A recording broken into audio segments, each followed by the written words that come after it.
Florida was named the top U.S. travel destination for Labor Day weekend. The state is already seeing its deadliest wave of the pandemic yet, and health officials expect holiday travel to cause an even bigger spike in cases. Dr. Kartik Cherabuddi is an epidemiologist and associate professor of infectious diseases at the University of Florida in Gainesville. He joins me now to talk more about this. Dr. Cherabuddi, welcome. So as a doctor in Florida, can you tell us what you are personally seeing transpire there? We are at our highest cases. The community masking and social measures are not up to the mark. The holiday was much needed relief for many, but we continue to see cases come in, and we're seeing younger individuals in the hospital, and our length of stay for people is quite high. So we might see cases come down, but that's because folks have completed their isolation period in the hospital. What we don't obviously notice is that they're continuing to get care in the hospital and they are getting care for COVID. It just doesn't show up in the hospitalization number. So that's one thing to be mindful of when we see these hospitalization numbers coming down. We still have packed ICUs. I think there's a glimmer of hope there, but there's also some concern with the Labor Day weekend and with other gatherings happening and vaccinations not increasing as much as we hoped they would. So what do you think this holiday weekend might bring? Because as we mentioned earlier, Florida was a top travel destination for Labor Day. Do you believe it will likely lead to a surge in cases there? I think the outdoors is safe. The beaches and the parks that people come to Florida for, they're incredibly safe. What's not safe is what happens towards the end of the day with indoor gatherings or sometimes with shopping that you do without masking and so on. That's when it gets tough. That's when these small spreader events are happening. We aren't seeing these large super spreader events, but what we're seeing is small areas, small pockets where it's in families, it's in gatherings of size 15 to 20.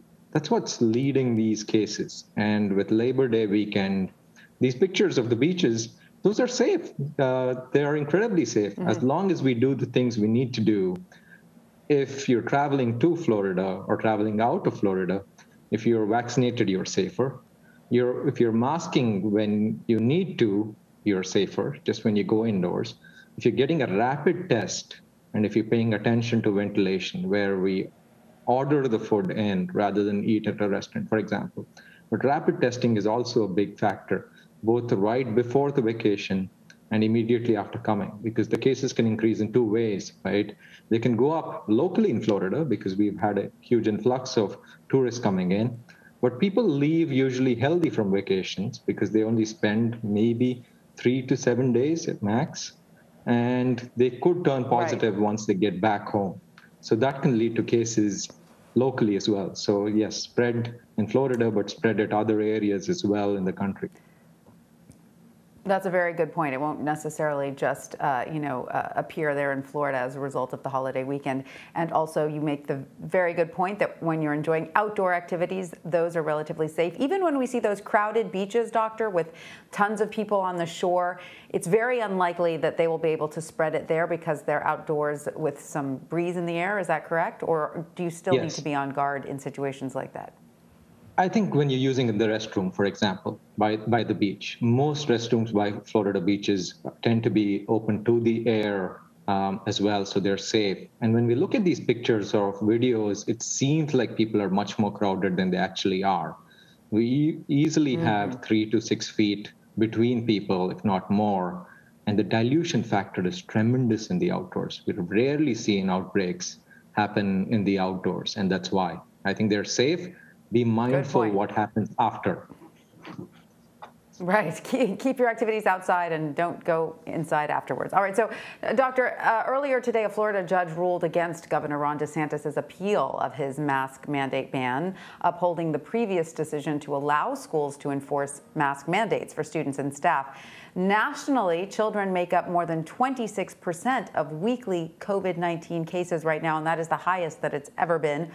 Do you believe that school mask mandates are necessary, first of all, and do you believe they will be enough to help protect kids as they return to in-person learning? One, I think they're necessary, at least until we get an authorization for a vaccine for the 5 to 11-year-old age group. But they're not enough by themselves. I think we're struggling in making that the only issue. I think we need to get the parents vaccinated, one. Two is going to be really having more attention paid to ventilation and rapid testing. I think that's where we're failing as a country, is not having more access to rapid antigen tests. They could be used every day. There are countries where, for example, in Germany, where they're using them in all places, including in schools. Rapid antigen testing and ventilation focus should be the next turn. I think we're caught up too much in the discussion of masking and about kids not having access to vaccines. Those two things are important, but the other two are equally important, and we've not paid as much attention to those two. I agree with you. I just had to run around all over the city this morning trying to get my son a rapid test, and it was incredibly frustrating. I know that a lot of people are doing the same thing because it's back to school time and everyone's doing it at once, but it seems like at this point we should have the rapid testing situation worked out a little bit better than we do. Dr. Kartik Cherabuddi, thank you so much for joining us. We always appreciate your insight. Thank you for having me.